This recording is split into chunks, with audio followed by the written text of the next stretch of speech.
नाशिक शहरात प्रेमविवाह केल्याची शिक्षा एका विवाहितेला अक्षरशः जीवावर बेतल्याचा संतापजनक प्रकार समोर आलाय। कुटुंबातील वादानंतर पतीने विवाहितेवर मारहाण करत तिला विषारी औषध जबरदस्तीने पाजल्याचा गंभीर आरोप करण्यात आला असून सध्या ही विवाहित महिला मृत्यूशी झुंज देते।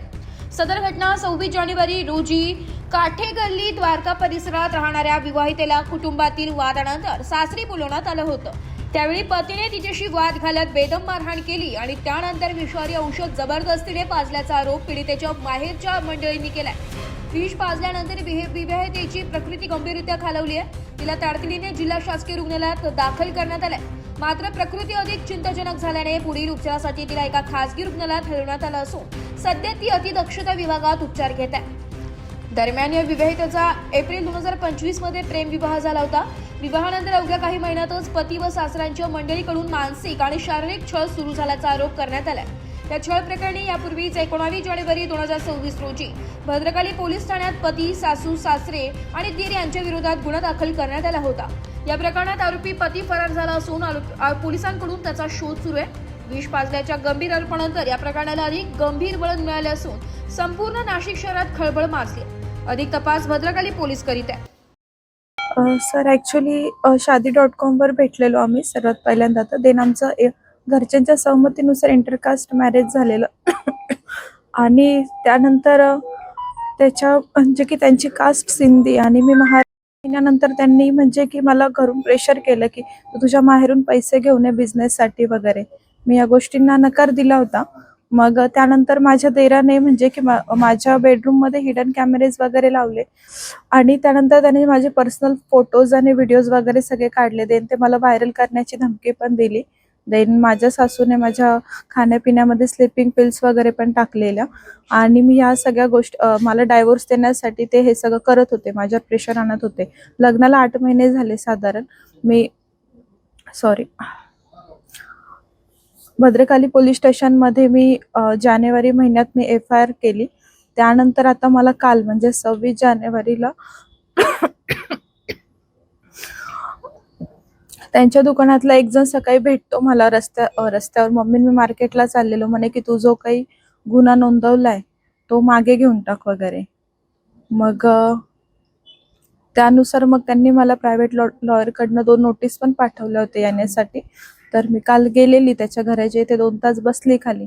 त्यांनी काही डोर ओपन केलाच नाही। त्याच्या मम्मीने पण त्याच्या पप्पांनी पण बोलले की हिला इथे नको ठेवू। त्याची मम्मी बोलली की नको राहू हिच्यासोबत आणि मग त्यांनी 112ला फोन करून कॉन्स्टेबलला बोलवलं। देन त्यांनी बोलले की हा दुसरीकडे राहतो, याला आम्ही बेदखल केलं आमच्या घरातनं।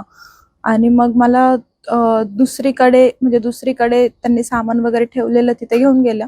नंतर 1-1.5 तास आम्ही तिथे होतो। त्याच्यानंतर त्याचे पप्पा त्याला कंटिन्यू फोन करतच होते आणि फोनवर ते बोलले की तू निघून ये इकडे, तू नको राहू तिच्यासोबत।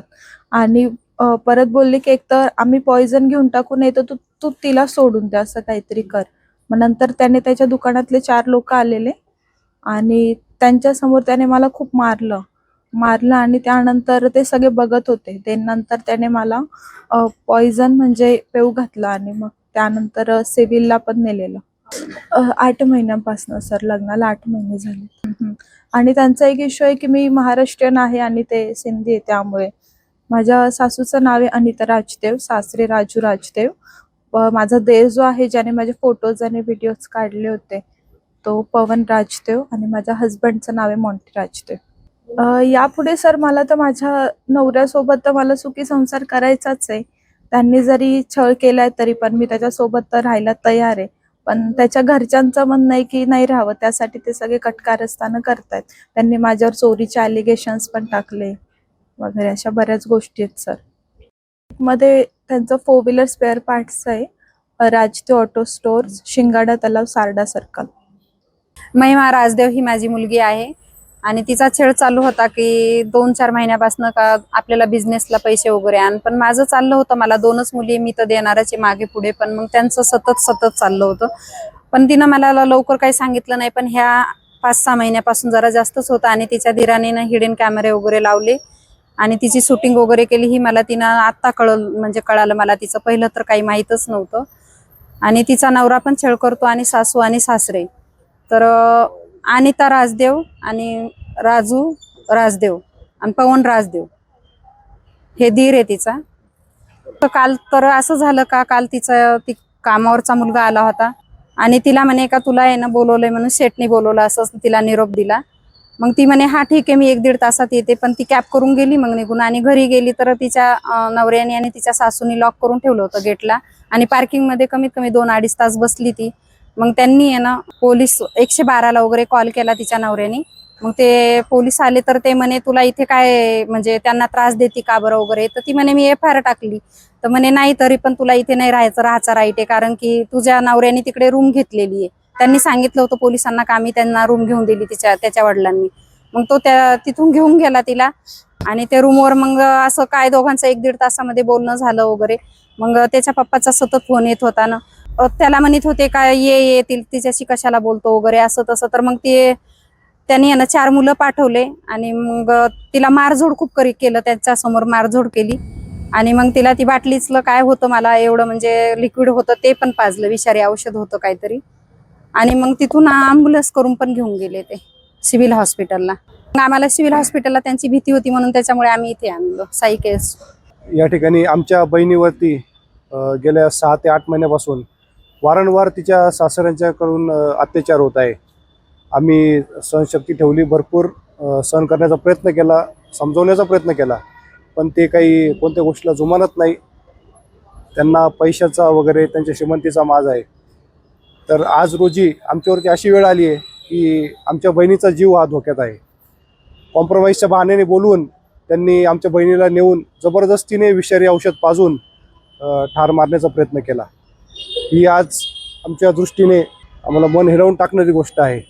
नाशिक जिल्हा हा कायद्याचा बालेकिल्ला आहे आणि या ठिकाणी जर आपल्या आया बहिणी जर सुरक्षित नाही आहे तर ही कुठेतरी कायद्याने लक्ष देण्याचा प्रश्न आहे. माझा कायदा सुव्यवस्थेला विनंती आहे, कळकळीची विनंती आहे की आमच्या बहिणीला न्याय द्या.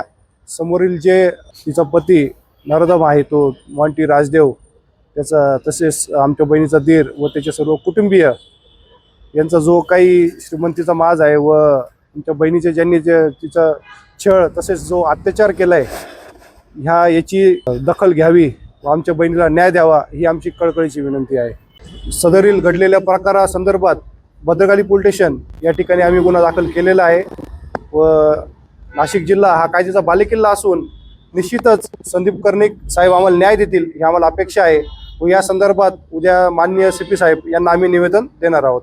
आणि हा गुन्हा दाखल होऊनही अद्याप सदरील आरोपी हे मोकाट फिरत आहे. तर सदरील CP साहेबांना आमची विनंती आहे की त्यांनी आम्हाला न्याय द्यावा.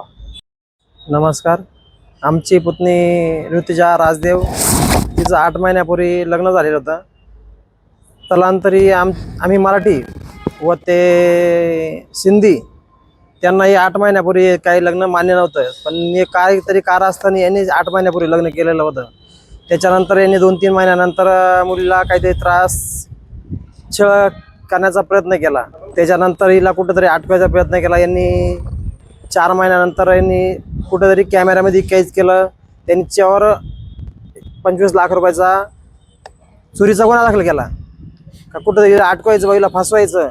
तर ही अन्यायाविरुद्ध लग्न केल्यामुळे हिला कुठंतरी फसवायचं, हिला काढून द्यायचं, ह्या प्रयत्नामध्ये हिला कुठंतरी फसून ते मान्य नव्हतं हिला. मग हिच्यावर आम्ही कायदेशीर कारवाई करू असं तसं तिच्यावर जबरदस्तीने हिला छळ चालू केला यांनी. हिच्यानंतर आम्ही त्याला बोलायचा प्रयत्न केला पण तिने काही मान्य केलं नाही. त्याच्यानंतर हिने त्याला समजून सांगायचा प्रयत्न केला, आम्ही पण भरपूर सांगायचा प्रयत्न केला, पण त्यांनी असं केलं का आता काल 2-4 दिवसापूर्वी तिला गोडगोड बोलून तिच्या कामावरचा मुलगा तिला घरी बोलवायला आला. कामावरचा मुलगा तर हिला गोड बोलून त्यांच्या बंगल्यासमोर 2-3 तास बसली ती.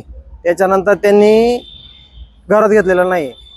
मग त्या मुलांनी राजदेव जो आहे मॉन्टी राजदेव, त्यांनी त्याच्या भाड्याने रूम घेऊन तिथं तिला नेलं. त्याच्यानंतर तिला त्रास दिल्यानंतर ही काही मान्य झाली नाही. त्याच्यानंतर हिने तो उलटा पालटा बोलला. त्याच्यानंतर यांच्यात शिवीगाळ झाली, तिला त्रास दिला. मॉन्टी राजदेव जो आहे काहीतरी औषध पाजून तो तिला तिथून उचललं, सिव्हिल हॉस्पिटलला नेलं. सिव्हिल हॉस्पिटलला त्याला कुठे आमच्या दिदीला, आमच्या मुलीला, पुतणीला कुठेही तिला रिस्पॉन्स भेटला आणि मग आम्ही तिथून उचलून तिला आता आज सायकर हॉस्पिटलला इथे ऍडमिट केलेलं आहे. ब्युरो रिपोर्ट, नाशिक लोकशाही न्यूज, नाशिक.